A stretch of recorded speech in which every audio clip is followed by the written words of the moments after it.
दिया है। कांग्रेस पार्टी को ज्वाइन किया तो मैंने बहुत साल हो गए, छात्र जीवन से ही जब मैंने दिल्ली यूनिवर्सिटी में इलेक्शन लड़ा तब से मैंने इसमें ज्वाइन की। युवा कांग्रेस ने प्रदेश के अंदर दो चुनाव लड़े और दो चुनाव में भी आपने जिताया। 2014 का भी चुनाव लड़ा। परिस्थितियां ऐसी थी कि 10 साल के बाद लोग यहां से सरकार को बदलना चाहते थे, लेकिन मैं आपको बताना चाहता हूं उस वक्त भी हम लड़े, आप लोगों के साथ अपनी बात पहुंचाई और 90 विधानसभाएं थी। उस 90 विधानसभा में 15 कांग्रेस के एमएलए बने थे और जब हम आए थे तो हमसे एक व्यक्ति का मार्जिन कम था। हमने एक अच्छी लड़ाई लड़ी थी, उसको भी 10 साल बीत गए।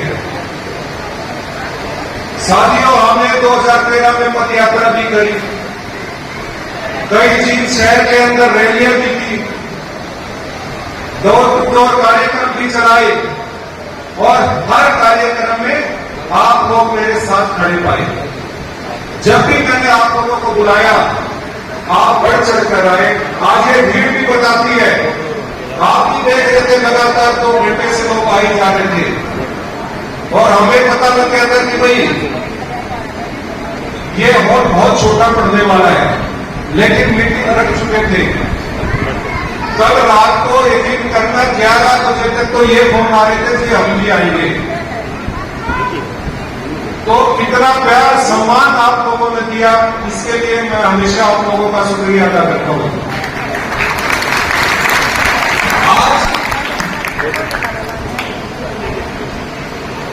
चुनाव बहुत कम समय बचा है और चुनाव में भाई सब अपना अपना पक्ष में रखते हैं, लेकिन मैं ये कहना चाहता हूं अपने साथियों से, आपको डरने की कोई बात नहीं है। कोई कुछ कहता रहो, अगले 2 साल 2 महीने आप डटकर अपने लिए लड़ाई लड़ो। मैं टिकट लेके आऊंगा हुड्डा साहब के आशीर्वाद से, आप बेफिक्र करो उस बात की। लेकिन जो ये प्रचार करते हैं कि भाई 3 पार्टी छोड़कर आए हैं, कोई 2 3 पार्टी 4 पार्टी घूम कर आ रहा है और कांग्रेस में आते ही ये सोचते हैं कि टिकट मिल जाएगी, तो ऐसा नहीं है। राहुल जी ने अभी कहा है कि टिकट का पैमाना कांग्रेस पार्टी के प्रति वफादारी सबसे पहले देखी जाएगी।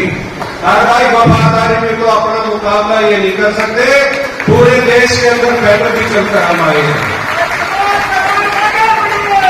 मैं यही कहना चाहता हूं, जिसके पास आप जैसे साथी हो, यहां बैठी हुई माता बहनों का आशीर्वाद हो और बुजुर्गों का आशीर्वाद हो और मेरे युवा साथियों का साथ हो, तो कौन हमें हरा सकता है, मैं ये बात कहना चाहता हूं। आप लोगों को पता है कि जींद के अंदर इतना भ्रष्टाचार हो रहा था तो कौन आवाज उठा रहा था? 10 साल आपका भाई आवाज उठा रहा था। जब आप कमेटियों में जाते थे, कोई अपनी प्रॉपर्टी आईडी ठीक कराने के लिए और कोई जन्म मृत्यु प्रमाण का सर्टिफिकेट देने के लिए, तो उनसे भी रिश्वत मांगी जाती है। ये मैं हर बारी आवाज उठाता हूं। क्या आप नहीं छूट रहे इस रिश्वतखोरी से? और ये पैसा इकट्ठा किसकी जेब में होके जाता, आप सबको पता है। आज भ्रष्टाचार का ये आलम है कि आप तहसीलदार के ऑफिस में चले जाओ और भाई कोई एक भी व्यक्ति यहां बैठा है, फ्री में रजिस्ट्री करा के दिखा दो, मैं मान जाऊंगा। करा सकते हो रजिस्ट्री? भाई आंटी के लिए नहीं करा सकते।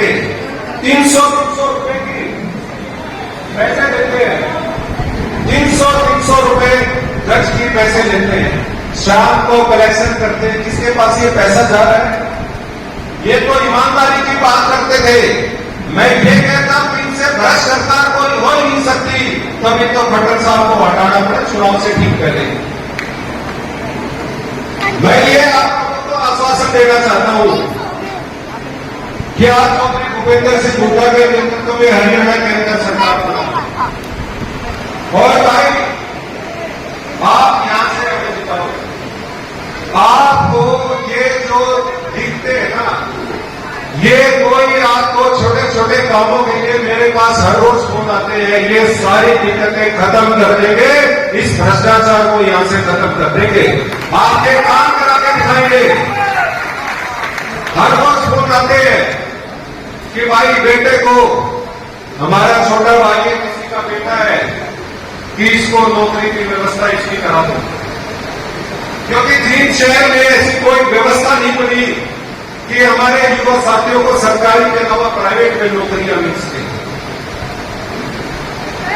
90 के करीब 2 साल पहले यहां लाइब्रेरियां खुली थी, शहर में 90 के करीब लाइब्रेरियां थी, जिसमें बच्चे दिन रात मेहनत करके पढ़ते थे, और पिछले 2 साल में सारी बंद होगी और उनकी जगह क्या होंगे, विदेश में भेजने वालों के दफ्तर खुल गए, जिनके अंदर 50-50 लाख रुपए मां बाप का मजबूर होकर अपनी जमीन जायदाद बेचकर उनको अपने बच्चों को रिस्क लेकर विदेश में भेजना पड़ रहा है, क्योंकि यहां कभी पेपर आउट हो जाता है।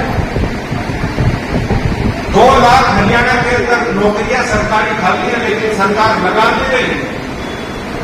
जो बच्चा मेहनत करता उसका विश्वास इस सरकार से उठ गया है। सुबह सुबह जब कई बार